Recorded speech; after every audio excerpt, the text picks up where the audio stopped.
MBBS in just 16 lakhs. Kyrgyzstan, Central America, Russia, Georgia. Orbit Global Education.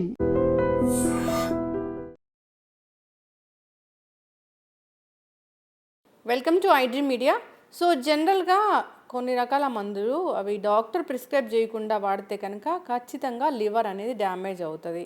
అది antibiotics కావచ్చు, లేదంటే pain killers కావచ్చు, లేదా అసలు ఎలాంటి కెమికల్స్ లేని హెర్బల్ మెడిసిన్ అయినా కావచ్చు. సో ఏ మెడిసిన్ తీసుకుంటే లివర్ పాడవుతుంది, సో లివర్ పాడవకుండా మందులు వాడుకోవడం ఎట్లాగా, లివర్ ఆరోగ్యంగా ఉండాలంటే ఎటువంటి జాగ్రత్తలు తీసుకోవాలి, ఆల్కహాల్ కూడా ఎంత మోతాదులో ఆల్కహాల్ తీసుకుంటే లివర్ పాడవకుండా ఉంటుంది. సో లివర్ గురించిన పూర్తి వివరాలు తెలుసుకుందాం. ఈరోజు మనతో పాటు ఉన్నారు ప్రముఖ లివర్ స్పెషలిస్ట్ డాక్టర్ శరత్ పుట్టా గారు. డాక్టర్ గారు నమస్తే అండి. నమస్తే డాక్టర్ గారు, ఎన్నో ఇయర్స్ ఆఫ్ ఎక్స్పీరియన్స్ మీది ఈ లివర్ డాక్టర్గా, మీరు మా అందరికీ తెలుసు. అయితే ఈ ఒక ట్యాబ్లెట్ వేసుకుంటే అసలు లోపలికి వెళ్ళి ఏం జరుగుతుంది, ఆ మెకానిజం ఎలా ఉంటుంది అనేది ఒకసారి తెలుసుకోవాలని ఉందండి. ఏం జరుగుతుంది? లివర్ని మనం జస్ట్ ఒక కామన్ మ్యాన్కి అర్థమయ్యే లాంగ్వేజ్లో చెప్పాలంటే దాన్ని మనం ఒక కెమికల్ ఫ్యాక్టరీ అనుకోవచ్చండి. సో మన శరీరంలో మనం ఇంట్రడ్యూస్ చేసిన కెమికల్స్ అన్నీ కూడా పర్టికులర్లీ నోటి ద్వారా వెళ్ళే ఫుడ్లో కెమికల్స్ ఉంటాయి, లైక్ ప్రోటీన్స్, కార్బోహైడ్రేట్స్, ఫ్యాట్స్, ఇవన్నీ కూడా కెమికల్సే. తర్వాత మందులు, యాంటీబయాటిక్స్, మీరు ఇప్పుడు చెప్పినట్లు పెయిన్ కిల్లర్స్, తర్వాత రకరకాల మందులు ఉంటాయి, ఫిట్స్కి, ఎపిలెప్సీకి మందులు, బ్లడ్ ప్రెషర్ మందులు, ఇవన్నీ కెమికల్స్ అనమాట. సో మనం ఈ నోటి ద్వారా తీసుకున్నప్పుడు ఇది మనకి స్టమక్, ఇంటెస్టైన్లోకి వెళ్ళి అక్కడి నుంచి ఈ మందులన్నీ బ్లడ్లోకి అబ్జార్బ్ అయ్యి ఈ బ్లడ్లో నుంచి first port of entry first లివర్లోకి వెళ్తాయి అన్నమాట ఈ కెమికల్స్ అన్నీ. సో ఈ లివర్ కణాల్లో కొన్ని మనకి కోట్ల లివర్ కణాలు ఉంటాయి లివర్లో. సో ఈ లివర్ కణాల ద్వారా ఈ కెమికల్స్ అన్నీ కూడా ప్రాసెస్ అవుతాయి అన్నమాట. దీన్ని మనం మెటబాలిజం అని కూడా అనొచ్చు. తెలుగులో చెప్పాలి అంటే జీవన ప్రక్రియలు అని అనొచ్చు అనమాట. సో ప్రతి లివర్ కణంలో ఎంజైమ్స్ ఉంటాయి. సో ఇప్పుడు మనం తీసుకునే ఆహారంలో కానీ తీసుకునే మందుల్లో కానీ కొన్ని యూస్ఫుల్ కెమికల్స్ ఉంటాయి, కొన్ని హార్మ్ఫుల్ కెమికల్స్ ఉంటాయి. సో ఈ లివర్ ఏం చేస్తుందంటే ఏదైతే ఈ కొన్ని హార్మ్ఫుల్ కెమికల్స్ ఉంటాయో వాటిని ఎంజైమాటిక్ రియాక్షన్స్ ద్వారా ఆ హార్మ్ఫుల్ కెమికల్ మాయిటీస్ని తీసేస్తుంది అనమాట. ఒక రకంగా చెప్పాలంటే కొంచెం క్లీన్ చేసేస్తుంది ఈ కెమికల్స్ని, లెస్ హార్మ్ఫుల్గా తయారు చేస్తుంది. సైంటిఫిక్ టర్మ్స్లో చెప్పాలంటే ఈ కెమికల్స్ అన్నిటిని కూడా వాటర్ సాల్యుబుల్ చేస్తుంది అనమాట. ఫర్ ఎగ్జాంపుల్ మీరు ఒక చుక్క ఆయిల్ తీసుకొని వాటర్లో వేసారనుకోండి, అది నీళ్ళలో కరగదు. అదే షుగర్ వేసారు లేదా సాల్ట్ వేసారనుకోండి, కొంతవరకు చాలా వరకు నీళ్ళలో కరుగుతుంది. సో సైంటిఫిక్ మనం దీన్ని అండర్స్టాండ్ చేసుకోవాలంటే ఈ లివర్ ప్రైమరీగా కెమికల్స్ అన్నిటిని ఈ ఎంజైమాటిక్ రియాక్షన్స్ ద్వారా వాటర్ సాల్యుబుల్ కాంపౌండ్స్ కింద మారుస్తుంది. దాని తర్వాత కొన్ని దీంట్లో మనకి అవసరమైన కెమికల్స్ ఉంటాయి. అక్కడి నుంచి ఈ కెమికల్స్ బ్లడ్ స్ట్రీమ్ ద్వారా బాడీ అంతా స్ప్రెడ్ అవుతాయి. ఇప్పుడు మనం బ్రెయిన్ డిజీజెస్కి వాడేవి బ్రెయిన్కి రీచ్ అవుతాయి, హార్ట్ డిజీజెస్కి వాడేవి హార్ట్కి రీచ్ అవుతాయి. ప్లస్ ఈ వాటర్ సాల్యుబుల్ అవ్వటం మూలాన అప్పుడు ఇంకా ఈ కెమికల్స్తో మనకి బాడీలో పని అయిపోయినప్పుడు అది యూరిన్లో తర్వాత బైల్ అని వస్తుంది అనమాట లివర్లో.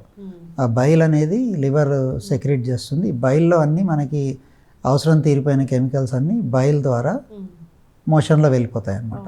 అండ్ కిడ్నీ ద్వారా యూరిన్లో వెళ్ళిపోతాయి.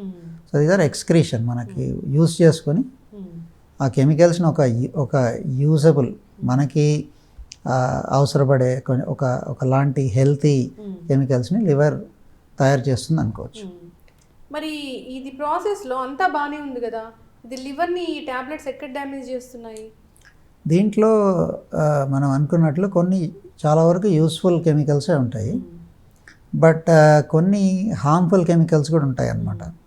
సో ఈ లివర్లో ఈ ఎంజైమ్ రియాక్షన్ ద్వారా ఈ కన్వర్షన్ జరుగుతున్నప్పుడు, ఈ కెమికల్ రియాక్షన్స్ జరుగుతున్నప్పుడు ఒక్కొక్కసారి లివర్ కణాలు దెబ్బతింటాయి, సెల్స్ దెబ్బతింటాయి అన్నమాట. దాని ద్వారా లివర్ డ్యామేజ్ వస్తుంది. సో ఫర్ ఎగ్జాంపుల్ మనం లూజ్గా పాయిజన్ అంటాం. ఇప్పుడు గన్నేరు పప్పు ఫర్ ఎగ్జాంపుల్, ఎట్రోపిన్, తర్వాత హెవీ మెటల్స్ ఉంటాయి. మనం ఫర్ ఎగ్జాంపుల్ ప్యూరిఫైడ్ వాటర్ తాగలేదనుకోండి, దాంట్లో హెవీ మెటల్స్ లెడ్ కానీ ఇట్లాంటివి వస్తాయి కదా. సో ఇట్లాంటివి ఏదైతే మనకి హెల్త్కి ఉపయోగపడవు అట్లాంటి కెమికల్స్ ఒక్కోసారి అనుకోకుండా బాడీలో రీచ్ అవుతాయి. చిన్నపిల్లలు ఫర్ ఎగ్జాంపుల్ పెన్సిల్ ముక్కలు అవి తింటుంటారు, దాంట్లో లెడ్ ఉంటుంది. సో ప్లస్ కొన్ని యాంటీబయాటిక్స్ ఆర్ ఈవెన్ మీరు అలోపతిక్ ప్రిపరేషన్స్ చూసినా సరే దాని మ్యానుఫ్యాక్చరింగ్ ప్రాసెసెస్ కనుక అప్రోప్రియేట్గా లేకపోతే, అందుకని R&D ఇదంతా చాలా స్ట్రిక్ట్గా ఉంటుంది అలోపతిక్ మెడిసిన్స్కి. సో అవసరమైన దానికన్నా ఎక్కువ డోస్ తీసుకున్నా సరే, అవసరం లేని కెమికల్స్ బాడీలో ఎంటర్ అయినా సరే వాటి ద్వారా లివర్ డ్యామేజ్ అవుతుంది, అయ్యే ఛాన్స్ ఉంటుంది. అందరికీ అవ్వదు, బట్ అయ్యే ఛాన్స్ ఉంటుంది. లివర్ డ్యామేజ్ అవ్వడం అంటే అసలు ఏంటి డాక్టర్ గారు? లివర్ డ్యామేజ్ రకరకాలుగా ఉంటుందండి. ఆ డ్యామేజ్ చాలాసార్లు ఈ డ్రగ్స్ ద్వారా, ఈ మెడిసిన్స్ ద్వారా వచ్చే డ్యామేజ్ మనము చాలాసార్లు చాలా లైట్గా వస్తుందన్నమాట. డ్యామేజ్ అంటే మనకి లక్షణాలు అంత తొందరగా ఏమీ బయటికి రావు, కానీ లివర్ టెస్ట్స్ కనుక మనం చేస్తే, బ్లడ్ టెస్ట్ చేస్తే ఈ లివర్ ఫంక్షన్ టెస్ట్ అని ఉంటాయి. దాంట్లో కొన్ని డిస్టర్బెన్సెస్ కనిపిస్తుంటాయి, లివర్ ఎంజైమ్స్ అంటాం. ఆ ఎంజైమ్ డిస్టర్బెన్స్ మనం బ్లడ్ టెస్ట్ ద్వారా గుర్తుపట్టవచ్చు. అంటే లివర్ స్ట్రెయిన్ అవుతుంది అనమాట, బాగా స్ట్రెయిన్ అవుతుంది దాని అర్థం. ఆ స్టేజ్లో మందులు ఆపేస్తే 99% పేషెంట్స్కి మళ్ళీ లివర్ రికవర్ అవుతుంది. సో ఆ స్ట్రెయిన్ అవుతున్న లివర్ ఈ కెమికల్స్ ద్వారా, మందుల ద్వారా స్ట్రెయిన్ అవుతున్నప్పుడు అదా కంటిన్యూస్గా యూస్ చేస్తే లివర్ డ్యామేజ్ వస్తుంది. ఫర్ ఎగ్జాంపుల్ మనం ఇండియాలో కామన్గా చూసేది మనకి ట్యూబర్క్లోసిస్, మనకి చాలా ఫ్రీక్వెన్సీ ఎక్కువ ఎపిడెమిక్ ఇండియాలో. అండ్ ట్యూబర్క్లోసిస్ ట్రీట్ చేయడం ఈజీ కాదు. ఇప్పుడు మామూలుగా మీరు కంపేర్ చేస్తే మనకి జలుబు, దగ్గు, న్యూమోనియా వచ్చినప్పుడు జనరల్గా అవసరం ఉన్నప్పుడు ఒక 1 యాంటీబయాటిక్ వాడతాం. ట్యూబర్క్లోసిస్కి 4 రకాల యాంటీబయాటిక్స్ వాడాల్సి ఉంటుంది ఫస్ట్ 2 monthsలో. సో ఈ మందులు వాడినప్పుడు దాంట్లో 2-3 రకాల మందులతో లివర్ డ్యామేజ్ వస్తుంది. డ్యామేజ్ అంటే ఏంటి అంటే లివర్ కణాలు డ్యామేజ్ అయిపోయి కొన్ని లివర్ కణాలు చనిపోవటం, సెల్ డెత్ రావటం, దాంతో కామెర్లాగా రావటం. వచ్చాయంటే లివర్లో ఏదో ప్రాబ్లం ఉన్నట్లే. మనం మందులు తీసుకుంటున్నాము, ఇప్పుడు రకరకాల మందులు తీసుకుంటారండి. చాలా మోస్ట్ ఆఫ్ ద టైమ్స్ మనం లెట్స్ సే 95% ఆఫ్ పేషెంట్స్ ఎవరైతే ఆల్ దీస్ కెమికల్స్ తీసుకున్నారో, బీపీ కావచ్చు, హార్ట్ అటాక్ కావచ్చు, స్ట్రోక్ కావచ్చు, జనరలీ ఏం అవ్వదు. There is benefit, proven benefit. ఈ మందులన్నీ కూడా through scientific trials, human trials, testing ద్వారా వచ్చిన మందులు కాబట్టి జనరలీ ఏమి డ్యామేజ్ జరగదు. బట్ ఆ 2%, 3% పేషెంట్స్లో డ్యామేజ్ లాగా రావచ్చు అనమాట. అది అన్ని చాలా కెమికల్స్కి, బికాస్ ఇంతకుముందు మనం మాట్లాడుకున్నట్టు మనం తీసుకున్న ప్రతి ట్యాబ్లెట్ ఫస్ట్ స్టమక్లోంచి, ఇంటెస్టైన్స్లోంచి లివర్లోకి వెళ్తుంది. ఆ మెటబాలిక్ ప్రాసెసెస్లో కొంత లివర్ డ్యామేజ్ వచ్చే ఛాన్స్ ఉంటుంది అనమాట.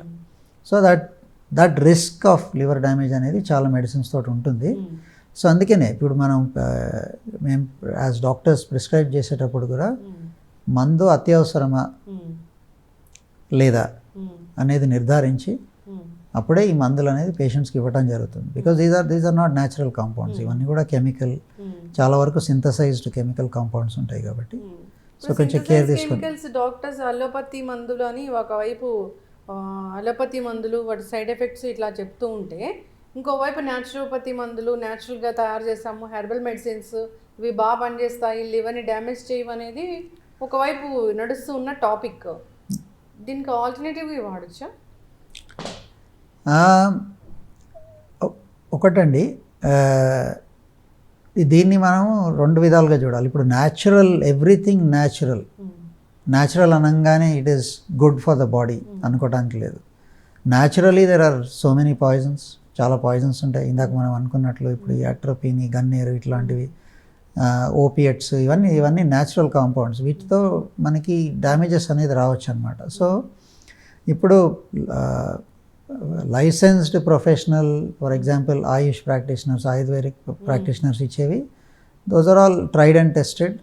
దానికి ఒక సైంటిఫిక్ మెథడాలజీ ఉంది, మీకు ఒక ప్రొఫెషనల్ దాన్ని డిస్పెన్స్ చేస్తున్నాడు, ప్రొప్రైటరీ మెడిసిన్స్ అంటారు, దట్ ఈస్ ఫైన్. బట్ చాలాసార్లు మేము చూసేది ఏంటంటే, నేను as a liver practitioner for what ever reason పేషెంట్కి లివర్ డ్యామేజ్ వస్తుంది, కామెర్లు వస్తాయి ఫర్ ఎగ్జాంపుల్, వెళ్ళేసి పసర్లు తీసుకోవటం, లేదంటే చెట్ల మందులు తీసుకోవటం.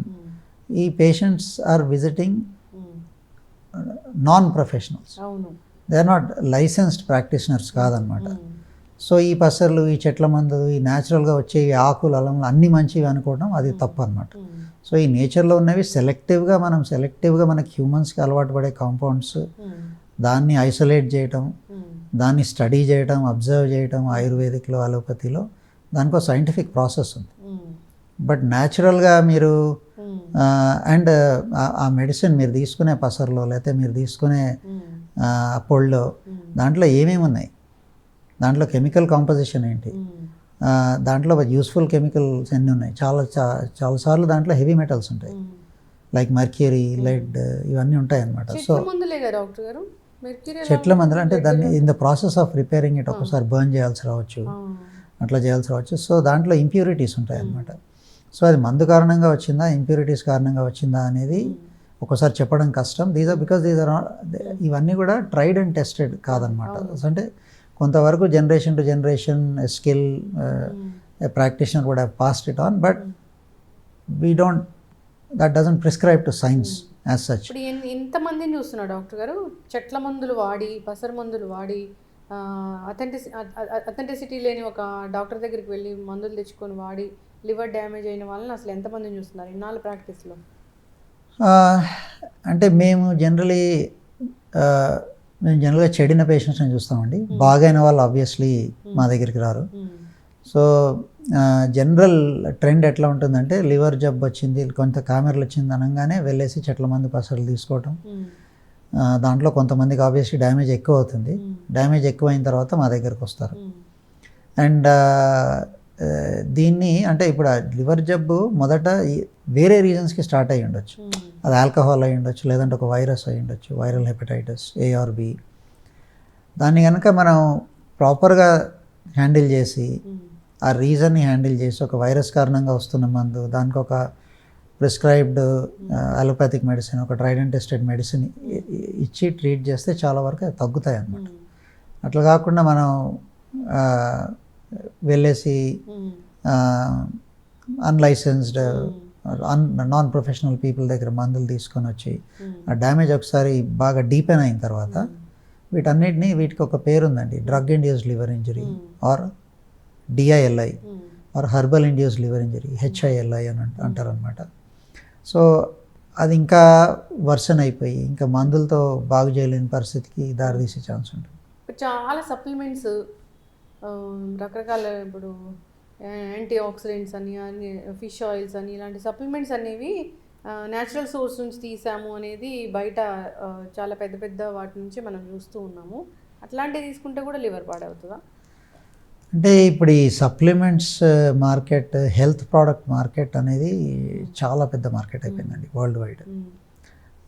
మనం అర్థం చేసుకోవాల్సింది ఏంటంటే, ఇది ఒక అలోపతిక్ ప్రోడక్ట్ అయి ఉండొచ్చు, లేదా వేరే స్పెషాలిటీస్ ప్రోడక్ట్ అయి ఉండొచ్చు. దీంట్లో వీటిని మల్టీ ఇంగ్రీడియంట్ ప్రోడక్ట్స్ అంటారనమాట. దీంట్లో కొన్ని మాలిక్యూల్స్ ద్వారా లివర్ డ్యామేజ్ జరగవచ్చు అనేది అది మోర్ అండ్ మోర్ రియలైజ్ అవుతున్నాం అనమాట. సో యాజ్ అ డాక్టర్ నేను పేషెంట్స్కి చెప్పేది ఏంటి అంటే, మీరు ఒక డయట్, ఒక మంచి మిక్స్డ్ డయట్ కనుక మెయింటైన్ చేయగలిగితే, దాంట్లో green leafy vegetables, fruits and all healthy diet, protein sources, ఇవన్నీ మెయింటైన్ చేసినప్పుడు జనరలీ మీకు ఈ సప్లిమెంట్స్ ద్వారా వచ్చే అడిషనల్ హెల్త్ బెనిఫిట్స్ ఏమి ఉండవండి. So I don't encourage usage of too many supplements for patients. Doctor గారు చక్కగా చెప్పారు, కానీ డి విటమిన్ డెఫిషియన్సీ అనేది చాలా మందిలో చూస్తున్నాగా. డి విటమిన్ డెఫిషియన్సీ, ఎస్ అండి, యూర్ రైట్, కొన్ని డెఫిషియన్సీస్ ఉంటున్నాయి. ఇవి ఈ మోడర్న్ లైఫ్ స్టైల్స్, మన జీవన విధానాలు మోడర్న్ టైమ్స్లో అంత బాగా లేవు. సో డి విటమిన్స్ ఆల్మోస్ట్ ఇప్పుడు మనం ఇండోర్స్ ఉండే వాళ్ళకి 90%కి డి విటమిన్ డెఫిషియన్సీ ఉంటుంది. డి విటమిన్ ప్రాపర్ లెవెల్స్లో ఉండాలి బాడీలో అంటే మనము రోజు అట్లీస్ట్ ఒక 3-4 గంటలు సన్లైట్కి ఎక్స్పోజ్ అవ్వాలి. సో అండ్ సన్లైట్కి ఎక్స్పోజ్ అయ్యి ఇప్పుడు ఇట్లా ఫుల్ షర్ట్, ఫుల్ ట్రౌజర్స్ వేసుకొని ఎక్స్పోజ్ అయ్యి లాభం లేదు, స్కిన్ ఎక్స్పోజ్ కావాలి. సో మన యాన్సిస్టర్స్ టైమ్స్ కనుక వెళ్తే ఒక ధోతి కట్టేసుకొని పైన ఏమి ఇది లేకుండా పొలం పని చేస్తున్నప్పుడు చాలా గంటలు సన్లైట్ ఎక్స్పోజర్ ఉండేది. అప్పుడు విటమిన్ డి డెఫిషియన్సీ ఉండేది కాదు. ఇప్పుడు అన్ని close doors, AC chambers, full clothing, దీంతో డెఫిషియన్సీ వస్తుంది. అట్లాంటివి కొన్ని డెఫిషియన్సీస్ని కరెక్ట్ చేసుకోక తప్పదు. బట్ దానికి సొల్యూషన్ ఇస్ కరెక్ట్. సో జనరల్గా విటమిన్ డి డెఫిషియన్సీ ఉన్న వాళ్ళందరికీ కూడా అందు కారణంగా బోన్ డ్యామేజ్ రావటం లేదంటే వేరే డ్యామేజెస్ రావటం అనేది జరగదు. డెఫిషియన్సీస్లో కూడా ఒక స్కేల్ ఉంటుంది. కొంతమందికి చాలా తక్కువ ఉంటుంది, కొంతమందికి మార్జినల్గా తక్కువ ఉంటుంది. సో ఆ మార్జినల్ డిక్రీజ్ ఉన్న వాళ్ళకి మనం ట్రీట్ చేయాల్సిన అవసరం లేదు. సివియర్గా డిక్రీజ్డ్ ఉన్న వాళ్ళకి విటమిన్ డి ఇంజెక్షన్స్ అవి ఇవ్వాల్సి ఉంటుంది. ప్లస్ ప్రతిదానికి ఒక డోస్ ఉంటుంది, ఒక మోతాదులో ఇవ్వాల్సి ఉంటుంది.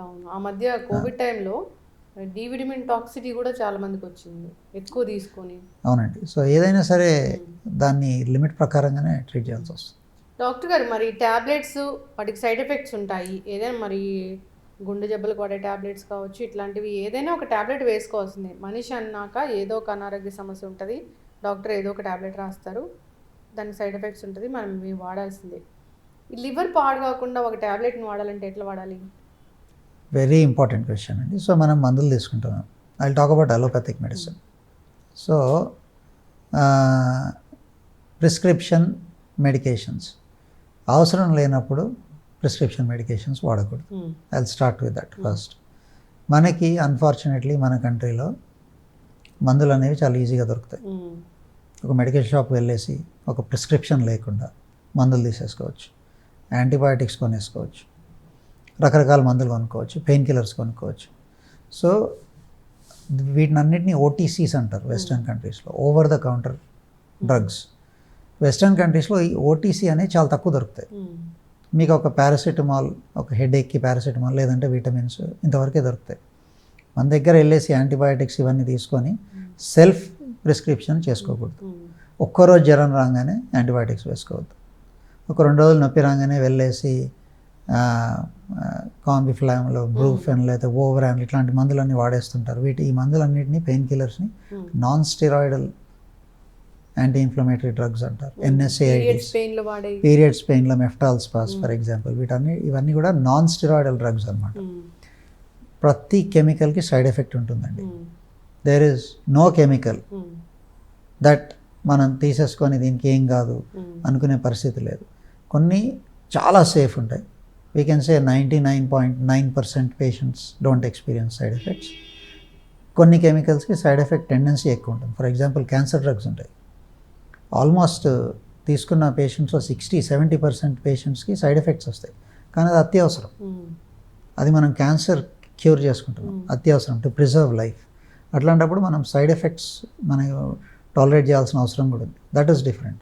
కొన్ని అవసరం లేని, ఫర్ ఎగ్జాంపుల్ మీరు ఇంతకుముందు చెప్పారు health product, boost your energy or boost your vitality, ఇవన్నిటికీ పెద్ద సైంటిఫిక్ ఎవిడెన్స్ అంటూ ఏం లేదండి.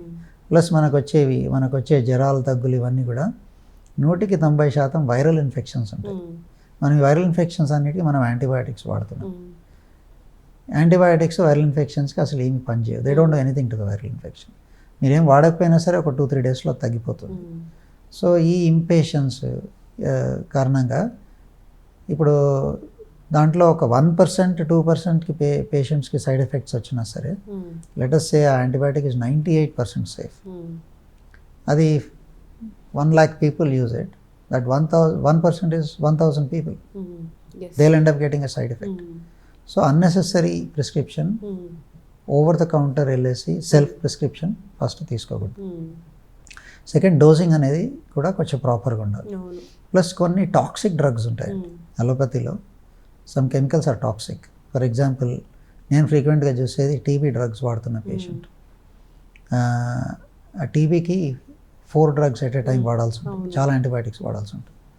సో దీంతో లివర్ ఇంజరీ వచ్చే రిస్క్ ఉంటుంది. సో ఇట్లాంటి టాక్సిక్ మందులు వాడుతున్నప్పుడు అది స్టార్ట్ చేసిన ఫస్ట్ కొద్ది రోజులు, కొన్ని వారాలు, కొన్ని నెలలు రెగ్యులర్ ఫాలో అప్ ఉండాలి.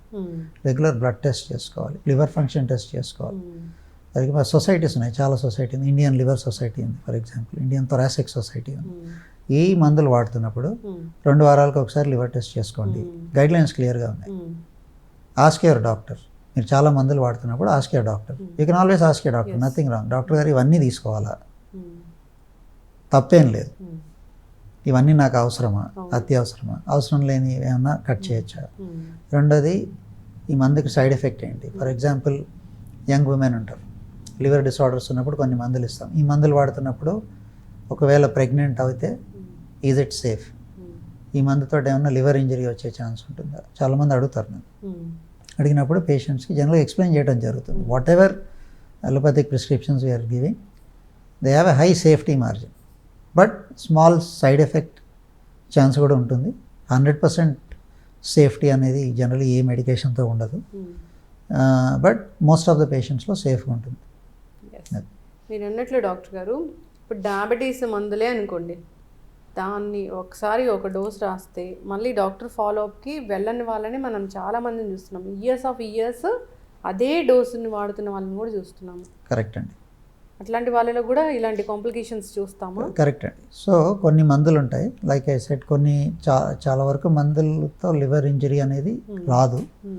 కొన్ని రకాల మందులతో లివర్ ఇంజరీ వచ్చే ఛాన్స్ ఎక్కువ ఉంటుంది. ఇంతకుముందు మనం అనుకున్నట్టు టీబీ డ్రగ్స్ ఉన్నాయి, తర్వాత కొన్ని ఎపిలెప్సీకి ఫిట్స్కి వాడే మందులు ఉన్నాయి, తర్వాత కొన్ని యాంటీబయాటిక్స్,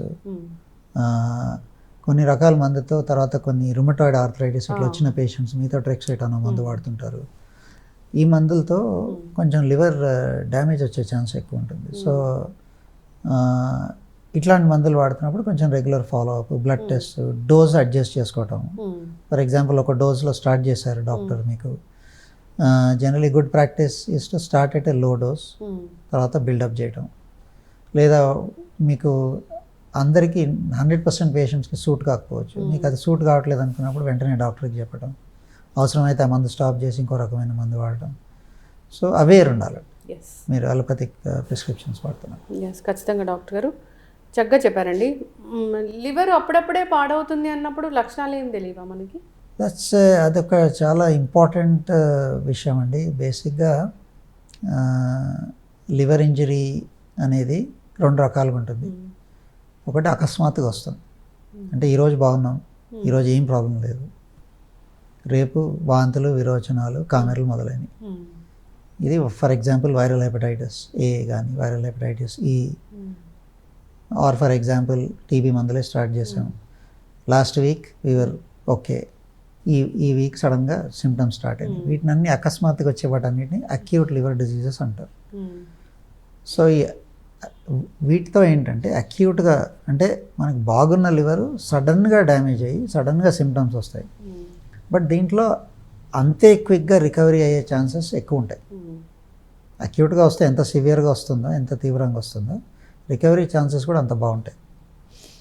దీర్ఘకాలంగా మెల్లిమెల్లిగా తెలియకుండా చాప కింద నీరులాగా అట్లా బిల్డప్ అయ్యే డిసీజెస్ ఉంటాయి, క్రానిక్ డిసీజెస్ అంటాం. Majority of liver diseases chronic diseases అనమాట. అంటే ఈ నెలలు, సంవత్సరాలు పడతాయి లివర్ మెల్లిగా. ఇట్లా మనకి ఫర్ ఎగ్జాంపుల్ ఈ చెక్కతో చేసుకున్న కబోర్డ్స్ కానీ డోర్స్ కానీ ఉన్నాయనుకోండి, లోపల నుంచి చెదలు పట్టేసి పైన లేయర్ బాగుంది, మనకి ఏం కనిపించట్లేదు, అదంతా పాడైపోయి అంతా పగిలిపోవడానికి కొన్ని సంవత్సరాలు పడుతుంది కదా, లైక్ దట్. సో లోపలంతా మెల్లిగా డ్యామేజ్ డెవలప్ అయ్యి ఇంకా అప్పుడు బయటికి లక్షణాలు వచ్చే టైంకి it is too late. So మీరు అడగచ్చు, మరి ఎట్లా అంటే ఏం చేయాలి అట్లాంటప్పుడు అంటే, సో అక్యూట్ డిజీజెస్కి మనం చేసేది లేదు, చేయగలిగేది ఏం లేదు, వచ్చినప్పుడు వెంటనే డాక్టర్కి చూపించుకోవటం. క్రానిక్గా మెల్లగా డెవలప్ అయ్యే డిజీజెస్కి రిస్క్ ఫ్యాక్టర్స్ ఉన్నవాళ్ళు టెస్ట్ చేసుకోవటం ఒకటి. First of all risk factors avoid చేయడం, అంటే ఆల్కహాల్ ఫర్ ఎగ్జాంపుల్, ఆల్కహాల్ ఎక్కువగా తీసుకోకపోవటం, that's a big topic in itself. ఎంత తీసుకోవాలి, రెస్పాన్సిబుల్ డ్రింకింగ్ ఏంటి, యూనిట్స్ ఆఫ్ ఆల్కహాల్ ఏంటి, అదంతా ఉంటుంది. రెండోది డయాబెటీస్ ఉన్న పేషెంట్స్, ఫర్ ఎగ్జాంపుల్ ఒబీస్గా ఉన్న పేషెంట్స్, వీళ్ళందరూ కూడా from time to time, particularly if you are cross the age of 40-45 ఒకసారి ఒక బేస్ లైన్ టెస్ట్ చేసుకోవటం, అండ్ ఎవ్రీ ఫ్యూ ఇయర్స్కి ఒకసారి simple blood test, simple ultrasound scan, that's all you need. Blood టెస్ట్లో తెలుస్తుందా, అల్ట్రాసౌండ్ కంపల్సరీ చేసుకోవాలి? Different information వస్తుందండి. Blood టెస్ట్లో వచ్చే ఇన్ఫర్మేషన్ వేరు. లివర్ పనితనం ఎట్లా ఉంది, లివర్లో వాపు ఉందా లేదా, కణాలు ఏమన్నా డ్యామేజ్ అవుతున్నాయా, పనితనం ఎక్కువ తెలుస్తుంది బ్లడ్ టెస్ట్లో. స్కాన్లో మనం చూస్తాం, దాన్ని చూస్తే అట్లా అదొక ఆర్గన్ అట్లా కనిపిస్తుంది, అంటే అది ఎట్లా పని చేస్తుంది అనేది చెప్పలేము. కానీ దాని స్ట్రక్చర్లో ఏమైనా చేంజెస్ వచ్చాయా, అదేమన్నా కొంచెం ష్రింక్ అయిందా, గట్టిపడిందా, ఇట్లాంటి విషయాలు స్కాన్లో sir different pieces of information. Structure ఎట్లా ఉంది, ఫంక్షన్ అనేది బ్లడ్ టెస్ట్ ద్వారా తెలుస్తుంది. ఇప్పుడు నాన్ ఆల్కహాలిక్ లివర్ డ్యామేజ్ అనేది ఎక్కువగా చూస్తున్నామా, ఆల్కహాలిక్ లివర్ డ్యామేజ్ అనేది ఎక్కువగా చూస్తున్నామా? సో కల్చరల్గా యాజ్ ఎ కంట్రీ మన కంట్రీ చేంజ్ అవుతుందండి. నేను చాలా సంవత్సరాలు వెస్ట్లో పనిచేశాను, ఇంగ్లాండ్లో పనిచేశాను. సో ఆల్కహాల్ ప్రాబ్లం ఒక 30 years బ్యాక్ కొంచెం తక్కువగా ఉండేది మన దగ్గర. So with progress, with development and better incomes, ఇదంతా కూడా కొంచెం ఆల్కహాల్ ఇంటేక్ అనేది as a population alcohol consumption బాగా పెరిగింది in general. So alcohol consumption పెరగటంతో వాటి అవగాహన పెరగలేదు. ఎంత తీసుకోవాలి, ఎంత తీసుకుంటే హెల్త్ డ్యామేజ్ అవుతుంది, సేఫ్గా ఆల్కహాల్ తీసుకోవచ్చా, is there something like safe drinking, ఇవన్నీ వెస్ట్రన్ కంట్రీస్లో అంతా కొంచెం పబ్లిక్ అవేర్నెస్ క్యాంపెయిన్స్, తర్వాత జనరల్ లెవెల్స్ ఆఫ్ అవేర్నెస్ కొంచెం హయ్యర్ ఉంటుంది అనమాట. సో మన దగ్గర అవేర్నెస్ లేకుండా డ్రింకింగ్ పెరిగింది. సో ఆల్కహాలిక్ లివర్ డిజీజ్ అనేది డెఫినెట్గా పెరిగింది. సైమల్టేనియస్గా మనకి ఒక 30, 40, 50 years back non alcoholic fatty liver అనేది కూడా అంతగా చూసేవాళ్ళం కాదు. ఇప్పుడు విత్ డెవలప్మెంట్ అండ్ ప్రాస్పెరిటీ మనకి రెండు పెరిగాయి. ఆల్కహాలిక్ లివర్ డిజీజ్ పెరిగింది, నాన్ ఆల్కహాలిక్ లివర్ డిజీజ్. తినటం ఎక్కువైంది, వ్యాయామం తక్కువైంది, ఎక్సర్సైజ్ తక్కువ అవుతుంది, ఒబేసిటీ పెరుగుతుంది. మనం కనుక ఒక 50 years బ్యాక్ వెళ్తే ఇండియాలో అసలు ఒబేసిటీ అసలు ఉండేవాళ్ళ, మన తాతల కాలంలో అసలు ఒబీస్ లావుగా ఉన్నారనేది రేరిటీ. మేబీ 100లో మీరు ఒకళ్ళని చూసేవాళ్ళు, బట్ చాలా ఎక్కువ ఉండేది. ప్లస్ ఫుడ్ కూడా అంత సర్ప్లస్ ఉండేది కాదు. Restaurants, high fat, very rich food, non vegetarian diet becoming an everyday thing. So అసలు ఈరోజు నాన్ వెజ్ తినలేదంటే అదేదో కొంప మునిగిపోయినట్లుగా ఫీల్ అవుతుంది. సో అంటే over supply, over advertisement, it's everywhere in the social media, and you look around you, urban or even for example semi-urban, rural settingsలో కూడా with ability to spend ఈ lifestyles కూడా change అయినాయి. ఈ రెండు మీరు చెప్పిన రెండు డిసీజెస్ కూడా very very important diseases. Alcoholic liver disease, non alcoholic liver disease, both are equally increase. Alcohol తీసుకోవడం అంటే ఎట్లా డాక్టర్ గారు? ఏదైనా ఆల్కహాలే కదా, అది క్వాంటిటీ ఇంత కొంచెం ఇంత అయినా ఆల్కహాలే కదా. కరెక్ట్. ఈరోజు డ్యామేజ్ అయిపోయినా రేపైనా డ్యామేజ్ చేస్తుంది కదా. కరెక్ట్ అండి. సో మనం ఆల్కహాల్ని కూడా మనం ఈరోజు కనుక మన discussion theme drug induced drugs, medicines, liver and alcohol and liver అనుకుంటే, alcohol is a chemical. Ethyl alcohol, C2H5OH chemical formula, it's a chemical. So alcohol తీసుకున్నప్పుడు, తాగినప్పుడు మళ్ళీ ఫస్ట్ లివర్లోకి వెళ్తుంది. లివర్లో కొన్ని కణాల్లో ఎంజైమ్స్ ఉంటాయి, ఆల్డోలేజ్ అని ఉంటుంది. ఈ ఎంజైమ్స్ ద్వారా so alcohol is toxic. For example మనం యాసిడ్ చేత్తో ముట్టుకున్నాం అనుకోండి, చేయగలుగుతాం మనము. సో గ్లౌజ్ వేసుకొని హ్యాండిల్ చేస్తాం. మన లివర్ మన బాడీకి ఒక గ్లవ్ లాగా అనుకోండి, ఒక protection. It's like a wall. యాసిడ్ని అంతా డైల్యూట్ చేసేస్తుంది కెమికల్ రియాక్షన్స్ ద్వారా. బట్ అది కొంతవరకే చేయగలుగుతుంది. మీరు అది మనం దాన్ని టాలరేట్ చేయగలుగుతున్నాము, పర్వాలేదు అనుకొని ఇంకా పోస్తూ ఉన్నారు అనుకోండి, లివర్ కాలిపోతుంది అనమాట. సో దీనికి ఒక లెక్క ఉంటుందండి. Alcohol, what is responsible drinking. ఆల్కహాల్ని మనం యూనిట్స్ కింద చూడాలి. అంటే 10 grams of alcohol is 1 unit. So for example మీరు విస్కీ ఒక బాటిల్ తీసుకున్నారనుకోండి, వాట్ ఎవర్ కంపెనీ, మీరు దాని మీద ఒక లేబుల్ ఉంటుంది, 40% వెయిట్ బై వాల్యూమ్. అంటే 100 ml విస్కీ కనుక తీసుకుంటే 40% బై వెయిట్ అంటే 40 grams ఆల్కహాల్ ఉంటుంది 100 mlలో. సో 40 grams అంటే 4 units. So per week 14 units కంటే ఎక్కువ కనుక తీసుకుంటే, 14 units అంటే 400 ml, అంటే ఒక హాఫ్ బాటిల్ అనుకోండి, ఒక half bottle of whisky per week. ఈ లిమిట్ కనుక క్రాస్ అయితే లివర్ డ్యామేజ్ వచ్చే రిస్క్ బాగా పెరిగిపోతుంది. బిలో దిస్ లిమిట్ ఉన్న వాళ్ళకి, అబౌవ్ దిస్ లిమిట్ ఉన్న వాళ్ళకి, for example above this limit ఒక 5 years 6 years 10 years తీసుకున్నారనుకోండి, లివర్ డిజీజ్ వచ్చే risk for example 100 people are doing that, let's say 25% develop liver disease.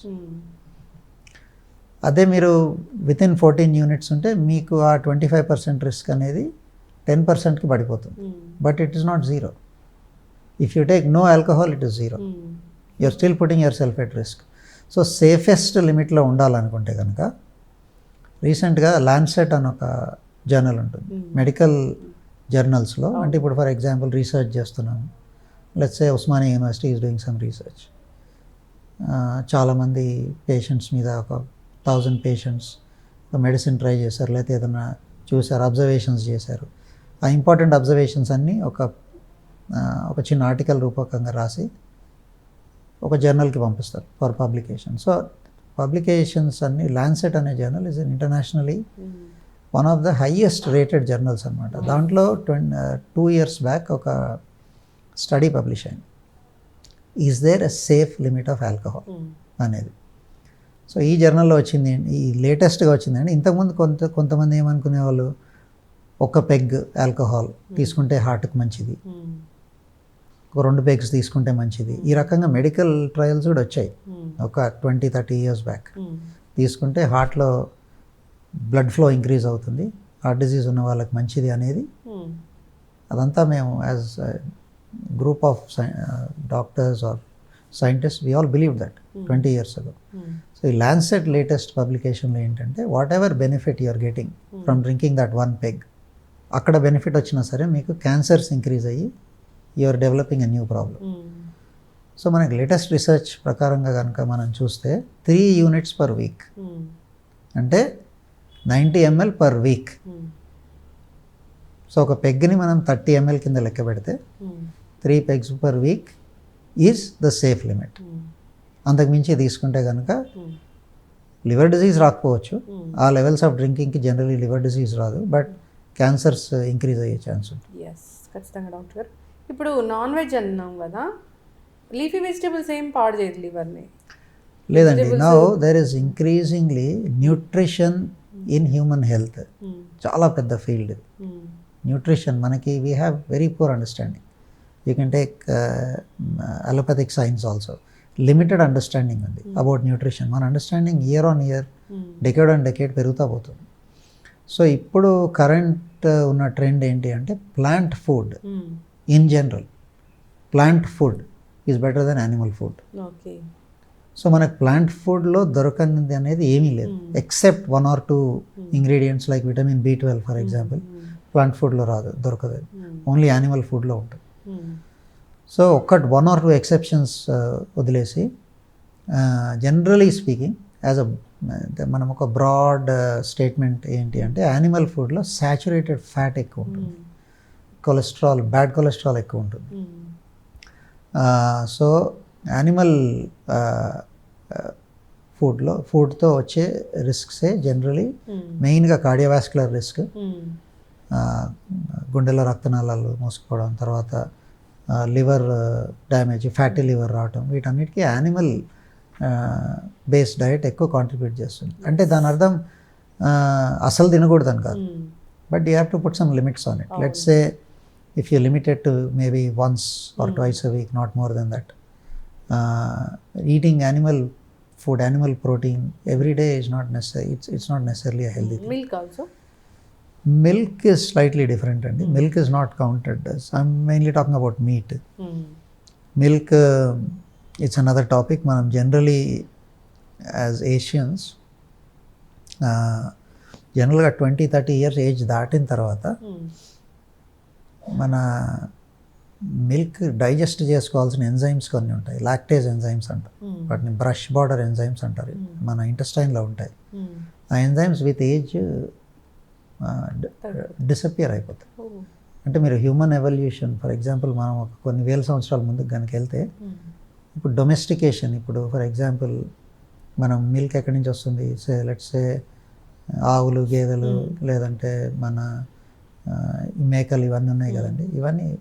వీటిని డొమెస్టికేషన్, మనం హ్యూమన్ యాక్టివిటీస్కి హెల్ప్ అవ్వడానికి డొమెస్టికేట్ చేసింది not so long ago, maybe 10,000 years అగో. Before that human milk అంటే mothers milk ఎంతకాలం వస్తుంది? 1 year 2 years, that's it. After that ఇంకా మనకి మిల్క్ డైజెస్ట్ చేసుకోవాల్సిన అవసరం లేదు కాబట్టి, so as an evolutionary development స్లోగా పెరిగింది.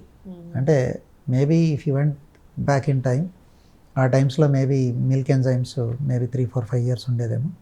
ఇప్పుడు బియాండ్ 20-30 years మెజారిటీకి మిల్క్ డైజెస్టింగ్ ఎంజైమ్స్ అనేవి తగ్గిపోతాయి. సో అందుకనే మిల్క్ తాగితే కడుపులో ఉబ్బరం రావడం, గ్యాస్ రావడం, టాలరేట్ చేయలేకపోవడం, it's called lactose intolerance, digestion disturb. Not అందరికి కాదు, చాలా మందికి. ఇప్పుడు మనం మాట్లాడుకున్న ఈ టాపిక్ కూడా ట్యాబ్లెట్స్ లివర్ని డ్యామేజ్ చేస్తాయి అనే టాపిక్ కూడా అందరికీ కాదు, కొందరికి మాత్రమే అండి, కొందరికి మాత్రమే. ఆల్ ది అలోపతిక్ ప్రిస్క్రిప్షన్స్ ఇవి మార్కెట్లోకి ఇప్పుడు వచ్చి మేము యాజ్ డాక్టర్స్ పేషెంట్స్కి ప్రిస్క్రైబ్ చేయాలి అంటే ఇవన్నీ కూడా రిగరస్ ఎక్స్పెరిమెంటల్ ట్రయల్స్లో ట్రై చేసి ఫస్ట్ ఏదైనా, ఫర్ ఎగ్జాంపుల్ ఏదైనా కెమికల్ కాంపౌండ్ కనుక్కున్నారు.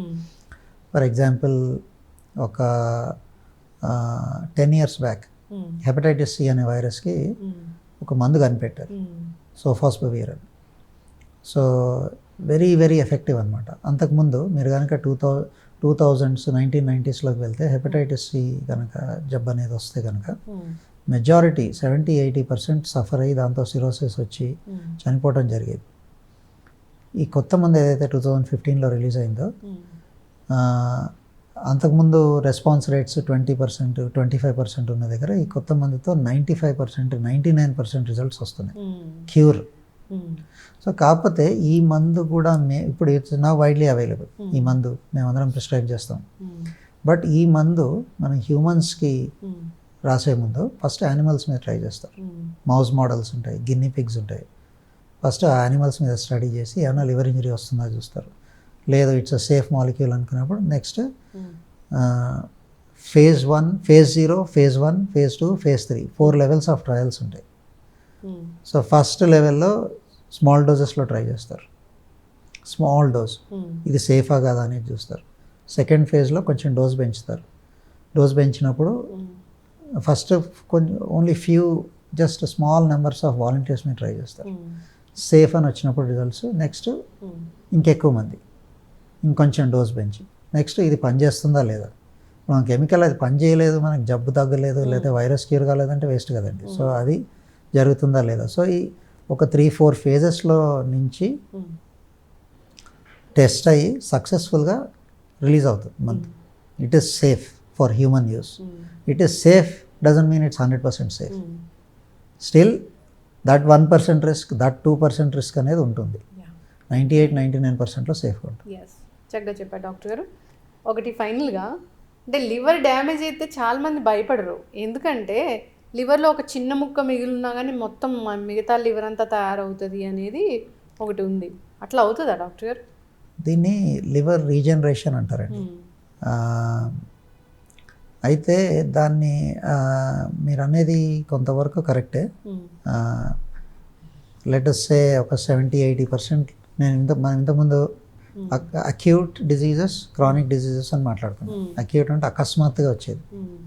ఫర్ ఎగ్జాంపుల్ వైరల్ హెపటైటిస్ ఈ వచ్చింది, 80% లివర్ డ్యామేజ్ అయిపోయింది. బట్ సో ఆ టైంలో పేషెంట్ని కేర్ఫుల్గా మేనేజ్ చేస్తే ఆ 20% అనేది మళ్ళీ రీజనరేట్ అయ్యి మళ్ళీ 100% ఫంక్షన్కి వస్తుంది మెజారిటీలో. That is true in acute diseases. Chronic disease అనేది ఆ injury, damage, regeneration, injury, damage, regeneration. For example ఒక పుండు ఉంది, అది మనం దానికి మందులు పెట్టాం, అది మానింది. మళ్ళీ దాన్ని ఫర్ ఎగ్జాంపుల్ మళ్ళీ మనం దాన్ని స్క్రాచ్ చేసాం, మళ్ళీ దాన్ని డిస్టర్బ్ చేసాం, ఓకే, మళ్ళీ మందు పెట్టాం, మళ్ళీ డిస్టర్బ్ చేసాం. సో దట్ ఇరిటెంట్ ఏదైతే ఉందో that can be fatty liver, bad life style, alcohol, ఒక అన్డిటెక్టెడ్ వైరస్ అయి ఉండొచ్చు తెలియకుండా. ఆ ఇరిటెంట్ని మనం కనుక క్లియర్ చేయకపోతే అది ఏదైనా కంటిన్యూస్లీ డ్యామేజింగ్ ఇరిటెంట్ ఉంటే ఈ రీజనరేషన్ అనేది జరగదు. బట్ జనరలీ స్పీకింగ్ మనం కనుక జాగ్రత్తలు తీసుకొని unnecessary over the counter prescriptions ఇట్లా తీసుకోకుండా కొంచెం లైఫ్ స్టైల్ చూసుకుంటే we can protect our liver. చక్కగా చెప్పారు డాక్టర్ గారు, చాలా చక్కటి ఇన్ఫర్మేషన్. మెడిసిన్స్ డాక్టర్ ప్రిస్క్రైబ్ చేయకుండా వాడితే ఎలాంటి అనర్థాలు జరుగుతాయి, లివర్ని అవి ఎలా డ్యామేజ్ చేస్తాయి, సో అవి హెర్బల్ మెడిసినే కావచ్చు, ఎలోపతిక్ మెడిసినే కావచ్చు, ఏదైనా కావచ్చు. అంతేకాదు కొన్ని రకాల ఫుడ్స్ మన లివర్ని ఎలా డ్యామేజ్ చేస్తాయి, మనం ఎట్లాంటి జాగ్రత్తలు తీసుకోవాలి అనేది చాలా చక్కగా చెప్పారు. మనం ఈ లివర్ గురించి సిరీస్ కంటిన్యూ చేద్దాము. చాలా టాపిక్స్ ఉన్నాయి మాట్లాడుకోవడానికి. చక్కటి ఇన్ఫర్మేషన్ డాక్టర్ గారు. అందరూ ఫాలో అయ్యి హెల్దీ లైఫ్ స్టైల్ మెయింటైన్ చేయాలని కోరుకుందాం. ధన్యవాదాలండి. నమస్తే.